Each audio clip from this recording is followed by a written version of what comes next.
on se prostitue. Et ça, c'est terrible parce que voilà, j'ai une amie qui est travailleuse du sexe, c'est par exemple si je lui prête mon appart, c'est du proxénétisme. Donc, ouais, ou alors si je lui prête de l'argent, enfin bon, bref, c'est très compliqué. Pour ce qui est des acteurs actrices porno, j'avoue mon ignorance. Nous, en tout cas sur mon film, on les payait avec des cachets comme des acteurs normaux. Mais il n'y avait pas d'agents qui les entouraient? Non. Bah non, mais non. Mais je sais pas ça.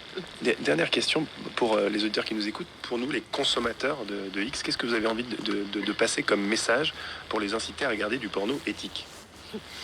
Je sais pas si j'ai envie de les inciter à quoi que ce soit. Moi, en tout cas, je trouve qu'une belle aventure, c'est de commencer par consommer un petit peu moins passivement les images, se détacher un petit peu des écrans, et puis déjà commencer à s'interroger sur ce qui nous excite vraiment et profondément, j'ai envie de dire, pas seulement des stimuli superficiels, mais quelque chose de plus profond et qui est vraiment en accord avec nous-mêmes. Et puis, ce qu'il faut dire aussi, on n'a plus le temps, mais je le dis quand même, c'est que dans le porno éthique, il y a quand même un scénario, des dialogues, une structure qu'on n'a plus dans beaucoup de productions qui sont d'ailleurs des petites pastilles très courtes où il n'y a pas d'histoire ou vraiment basique, quoi. Oui, puis c'est pas du snobisme pour dire il y a une histoire pour qu'il y ait une histoire. Non. Quoi. En fait, c'est vraiment pour qu'on puisse tomber amoureux des personnages et vibrer avec eux de façon plus profonde.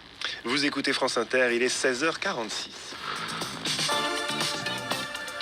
Dans quelques instants, Félix Jean viendra nous dire s'il est un grand consommateur de porno éthique ou bien si, comme Quentin, il est plutôt team Pierre Woodman. Mais d'abord, Manon, je me tourne vers vous, non pas parce que vous allez nous annoncer le lancement de votre compte OnlyFans Marianoche à la Muerte, une annonce que vous ferez en même temps, je crois, que le lancement de votre podcast dans quelques semaines. Oui. Non, je me tourne vers vous car je brûle de savoir ce qui agite les réseaux sociaux. Aujourd'hui, vous nous alertez sur un fléau dont les parents doivent absolument se méfier. La sextorsion, mélange de sexe et d'extorsion, un terme qui porte très bien son nom car